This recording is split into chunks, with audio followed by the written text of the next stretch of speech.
ne cédons pas dans notre chère France à la déchristianisation galopante qui essaie d'évacuer toute référence chrétienne, même aux fêtes chrétiennes. C'est le con. Ils essaient avec Pâques, ils ont réussi. C'est plus les vacances de Pâques. Je suis peut-être vieux jeu, mais moi, de mon temps, c'était les vacances de Pâques. C'est pas les vacances de printemps. Vacances de Pâques. Donc Pâques évacué. Noël, curieusement, ils n'ont pas encore réussi à l'évacuer. Le nom de Noël résiste. Mais la phrase rituelle de ces jours que personnellement je ne supporte plus, bonne fête, belle fête. Non! Si vous êtes chrétien, et je pense que si à 22h, 23h04 vous êtes là, c'est que vous êtes chrétien. Si vous êtes chrétien, quand on vous dit belle fête, vous répondez joyeux Noël. Amen ou pas amen? Amen. Joyeux Noël. Amen. Voilà, des joyeux Noël. De quelle joie s'agit-il? Ceux qui me connaissent, vous savez, je vous parle à cœur ouvert, je ne suis pas en train de faire un exercice de prédication, mais j'ai de plus en plus de mal, peut-être parce que je vieillis d'année en année, à voir cette débauche de consumérisme, et les gens qui sont de plus en plus tristes. De plus en plus tristes, on essaie d'activer de la joie, et ça produit de la tristesse, on est blasé, on est lassé. Pas tous, hein, pas vous, j'espère. Il faut revenir à la source de la joie, les amis. Je vous propose en ce Noël, revenons à la source de la joie, de la vraie joie, qui n'empêchera pas de faire le réveillon, les cadeaux, tout ce que vous voulez. Mais vider de son sens, vous voyez, tous ces cadeaux, même les cadeaux. L'origine, c'est vraiment Noël, les cadeaux. C'est vraiment le cadeau par excellence, le cadeau des cadeaux, qu'est l'enfant Dieu. Revenons à la source, et alors tout cela va s'illuminer, bien plus que toutes nos belles illuminations en ville, qui sont très belles d'ailleurs au passage, mais bon, voilà. Tous ces mots nous parlent de joie. Il n'y a pas de plus grande joie que celle de la venue du Messie tant attendu. Oui, un enfant nous aidait, un fils nous a été donné. Sur son épaule est le signe du pouvoir. Conseiller merveilleux, Dieu fort, Père à jamais, Prince de la paix. Ce n'est pas une joie qui dépend des événements. Certains d'entre vous ont peut-être vécu des deuils en ce moment, ou se rappellent des anniversaires tristes peut-être.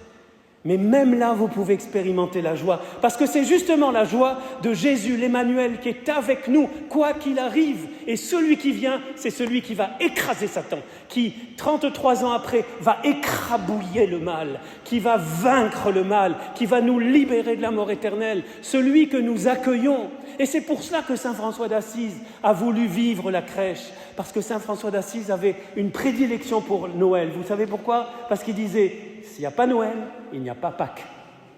Sans Noël, il n'y a pas Pâques. Celui qui vient, c'est pour nous sauver. Il ne vient pas en vacances. D'ailleurs, il serait venu à Fréjus, à mon avis. C'est tellement beau, Fréjus. Oui, c'est chez vous, si vous n'êtes pas de Fréjus. Il n'est pas venu pour faire un petit tour touristique, voir comment ça se passe sur la terre. Il est venu pour nous sauver. Il s'appelle Yeshua. Yeshua, ça veut dire Dieu sauve. Et tous les textes l'annoncent. Celui qui vient, c'est vient. Mais à partir de ce moment-là, le démon est foutu. La mort est foutue.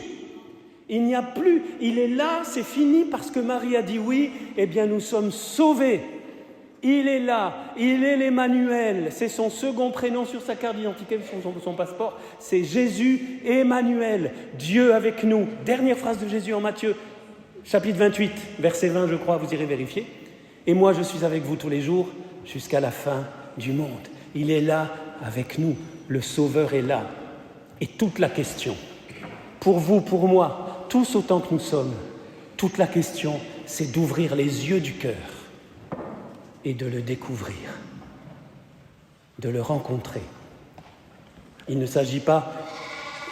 Amen. Même les animaux. Hein. Amen. Les amis, le rencontrer. Je vous souhaite mes vœux de Noël, avec toute l'équipe de la cathédrale, avec tous les chrétiens de la cathédrale, c'est que nous puissions vivre avec Jésus davantage, que nous puissions expérimenter la joie de sa présence, quoi qu'il arrive, Ni la mort, ni la vie, ni aucune puissance ne pourra nous séparer de l'amour de Dieu manifesté en Jésus. Rien de rien, écoutez-moi bien, même pas la mort. Au contraire, quand notre corps va mourir, eh bien nous allons partir vers le Seigneur, ça va être fantastique. Pas tout de suite, Seigneur, mais quand ça sera le moment. Voilà, c'est d'être avec Jésus, c'est ça notre joie, c'est tellement simple,